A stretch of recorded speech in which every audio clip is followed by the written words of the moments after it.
Imagine a world where the internet was not born in the 20th century, but in the 1800s, where gears, levers, and brass machines clicked and whirred to send messages across continents.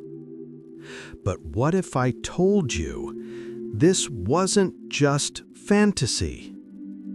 These plans were discovered in forgotten archives, a mechanical internet drawn long before electricity ruled the world.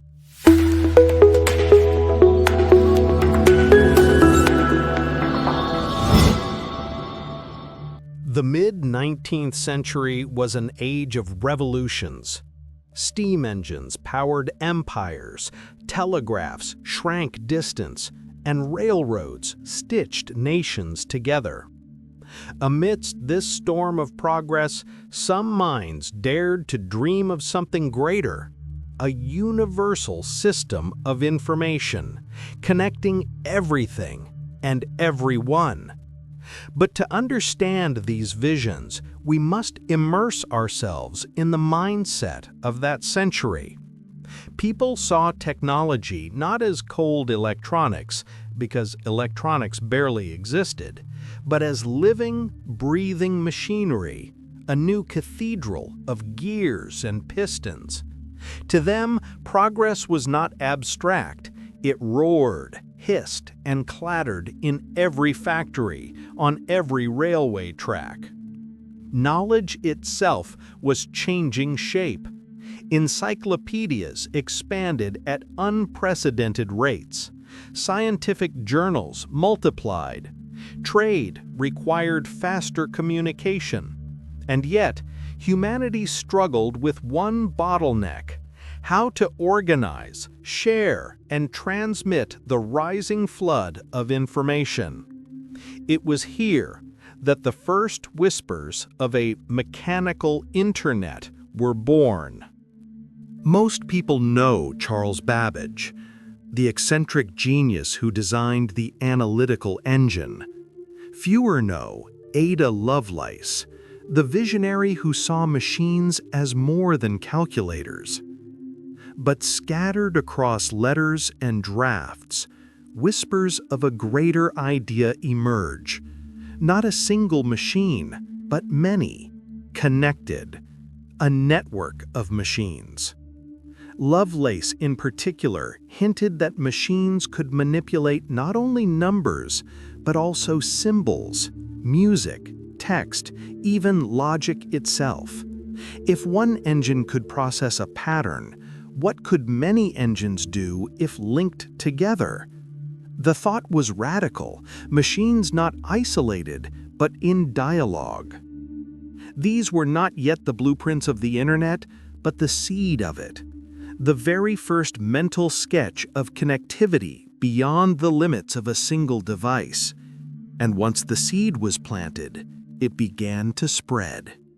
Historians uncovered sketches that reveal something astonishing: designs for a system of mechanical nodes, interlocked gears transmitting coded pulses, telegraph lines carrying structured signals, central registries acting like search engines. In other words, a 19th century Google. These blueprints describe more than raw machines. They outlined protocols, rules for how information would be standardized, categorized, and retrieved. In modern language, early hints of data packets, search queries, and even metadata indexing. One inventor wrote of a great engine of correspondence, a hub where all incoming data could be stored, categorized, and distributed. Imagine a vast mechanical card catalog automated by gears and levers, accessible from any connected bureau. It was no longer just engineering. It was a philosophy of information, and its audacity still echoes today. But this vision never came to life. Why? First, cost. The machines demanded more precision than most workshops could deliver. Second, power. Without reliable electricity, sustaining such systems was almost impossible. Third, society.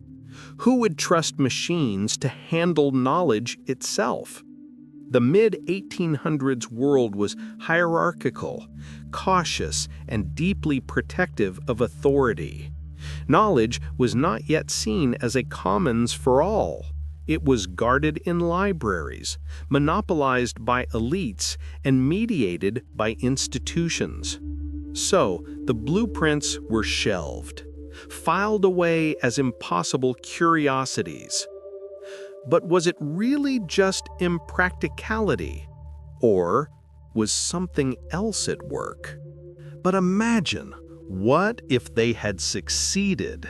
By the 1870s, libraries could have been networked. By the 1900s, families could have messaged across continents instantly. By the 1930s, governments might have built vast databases of citizens. And what of wars? What of artificial intelligence, born in the 19th century? The consequences stagger the mind. World War I fought with instant communication across alliances. Economic crises shaped by mechanical algorithms. Propaganda spread through brass networks of gears instead of radio waves. Could dictators have exploited this system earlier? Could revolutions have spread faster? Or could cooperation and science have leaped centuries ahead? In this alternate world, the mechanical internet was not just a tool, it was destiny rewritten. Yet, beyond technical limits, there were invisible forces. Fear of losing control. Fear that too much information could destabilize the social order. Governments thrived on central authority. Monarchs, empires, and industrial barons had little incentive to democratize information. A global network of knowledge threatened the very structure of power. Some argue these projects weren't just abandoned, they were suppressed, hidden away, forgotten, not by accident, but by design. And so we must ask, how many other futures were buried before they could be born? Listen closely, and echoes of the modern internet resound. We call them servers. They called them bureaus. We call them packets. They called them pulses. We call it a web. They called it a network of engines. The truth is undeniable. The internet didn't begin in the 1960s. It began in the imagination of inventors 100 years earlier.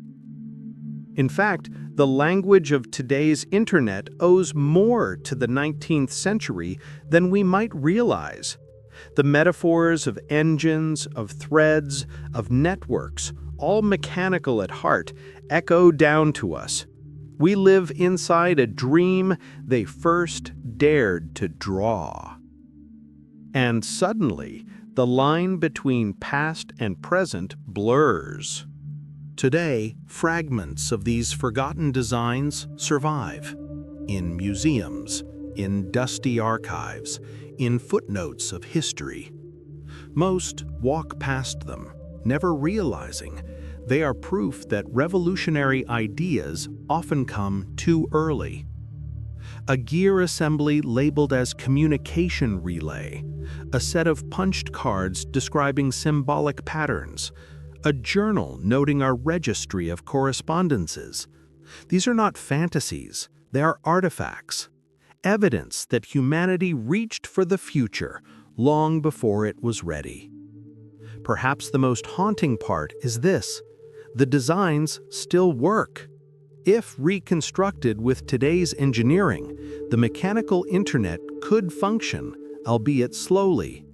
Not a metaphor, not science fiction, a reality, just delayed. And so we ask, what else waits in the shadows of history undiscovered?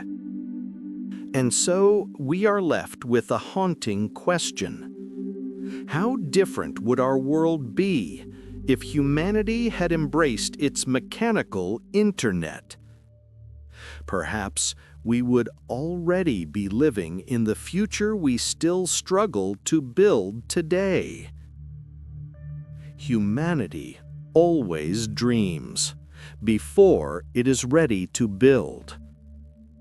If you enjoyed this journey into tech history and hidden mysteries, don't forget to like the video, comment what you think, and subscribe to Archivist Tech for more stories where innovation meets history.